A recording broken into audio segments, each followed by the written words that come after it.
If you didn't know, 40% of dogs display fear and anxiety, and it's our job as pet owners to help them work through this. And so I want to talk to you about some solutions using positive reinforcement training to help your fearful dog work through this because they definitely can use in positive reinforcement. My name is Pamela Brown with Down for Paws Dog Training. We provide simple solutions to help transform your dog's behavior with ease. So let's jump right into it. I'm going to go through some tips that definitely you want to think about when it comes down to positive reinforcement and transforming your fearful dog's behavior. But at the end, I'm going to give you some training things that you can start with, some simple stuff so you can get your dog underway to transforming their behavior. So, first and foremost, using positive reinforcement with a dog that is fearful and to build their trust. Um, Number one is building trust and confidence. So, fearful dogs, they do respond better to a calm environment where they feel safe and supported. So, using positive reinforcement training does allow your dog to conquer those fears and things of such. Just like when I talk to my families, I always tell them, like, using positive enforcement, building trust with your dog. You want to be in a safe environment. When you're fearful, you want to make sure that if you're like fearful of something, you just want to make sure you feel safe too. And it's no different than working with a dog who's fearful. So definitely using positive reinforcement helps build that trust when working with a fearful dog. Um, Number two, it helps focus on the desired behaviors. So I always say no one likes to work for free. Everyone likes a little bit of encouragement and rewards and praise and things like that. If I was to tell you, hey, I want you to work all week long and not pay you, you'll be very upset for that. But if I told you I was going to pay you and then I'm like, oh, good job all the way through, positive reinforcement does help fearful dogs focus more so on it encourages them, but they focus more so on the positive experiences and the behaviors that you want them to do at hand. So always just continue to try to encourage them, be positive because they're already fearful. So you want to build their trust. It all goes back to that. Number three, creating positive associations with fearful dogs. It also helps them with scary situations. So, what that means is that it reduces their anxiety. So, when I'm working with fearful dogs, what I say is, for instance, right? One of the top things that I get called in for training is dogs reacting to other dogs on walks, right? I always say if you bring like a special treat out with you that's different from what you use in home, and every single time you gave your dog a treat, every single time they saw that other dog, that's a positive experience that they are now associating with seeing when they see other dogs. And so that's now reducing their anxiety. And so that's why a lot of times we do use that positive reinforcement, not shock collars or things like that, just because it's like, okay, you put on a shock collar or whatever it may be, you see another dog, it's still a negative association. So that's why positive, definitely working with fearful dogs. Reinforcement is ideal. Next up, it strengthens the bond in the communication you have with your fearful dog.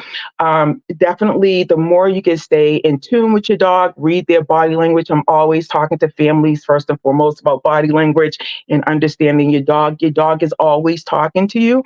But again, just talking to them positively, giving that encouragement, it will help you guide your dog effectively when you're going through this training and things of such. I want to talk to you now about, like I said, some training tips that's going to get you through because working with a fearful dog, I understand one, it could be stressful. It could be pretty, I know, emotional because I have a fearful dog as well. And so, just a few tips to help navigate and guide you through. Patience is key. I would say that's the number one thing. When we're talking about a fearful dog, it's not a behavior that changes overnight. You take small baby steps towards progress and changing and helping them feel good. So, the more patient you can be with your dog going through this process, or even in general, even if you're not training right now, just understanding like, hey, they're fearful. They just need some time, the better. Also, starting training small and gradual. A lot of times I'll see, especially working with families, I always say, if you have a fearful dog, especially if you're going on walks and they're already fearful of dogs. Stay in your neighborhood, walk at the times of day where there's less likely to be other dogs out. Especially if you're doing training, you want to start in a low stressful environment. You don't want to start work on with your fearful dog, in a busy city, with all these dogs around. You have to remember your dog's still fearful when you're going through the training process. So you want to kind of keep them calm, relax, and do things small and gradual. And remember, patience is always going to be key.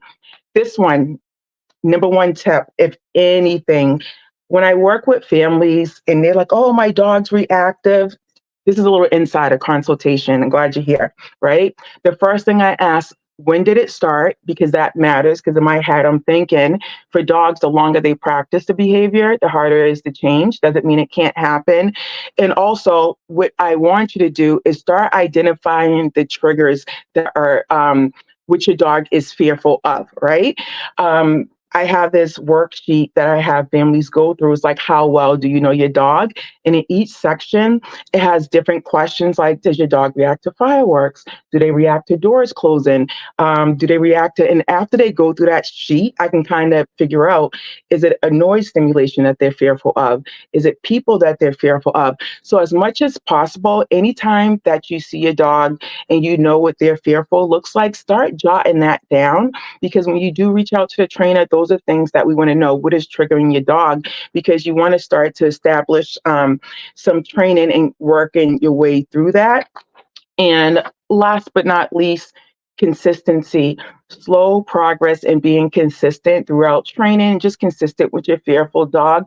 The more they can predict what's going to come next, the less anxious they're going to be, the less fearful that they're going to. You see, I'm talking all soft, like, it's because that's how I talk when I talk to fearful dogs. Like, I just don't want to get them all riled up or, startled. And last but not least, working with a fearful dog is something that you may want to seek professional assistance from a trainer like myself, just because it can get a little bit tricky. It's not simple as, oh, coddling your dog or like, oh, it's going to be okay. You have to actively work to change how they feel about something that they're fearful about or anxious about. Definitely, if you're, we're at the end of this live, you're like, oh my gosh, I don't know. Reach out to myself. Drop questions in the comments. I'm always open to a free intro call where we can discuss and figure out which way, what's the best option for you. But definitely, you can transform your dog's fearfulness with using positive reinforcement. So keep that in mind. Let me just run through the four: building trust and confidence, focusing on desire. This is how it helps. Build trust and confidence, focusing on desired behaviors. It creates positive associations to things using positive reinforcement. And of course, it builds strengthening your bonds with communication. So as always, utilize these tips. If you have any questions, reach out. If you are the type that listen to podcasts, you can find me at Positive Dog Training Combos on all those platforms. Other than that, enjoy your week. We're at Wednesday. You can make it through. And I'll see you next week with another great topic. All right. Bye.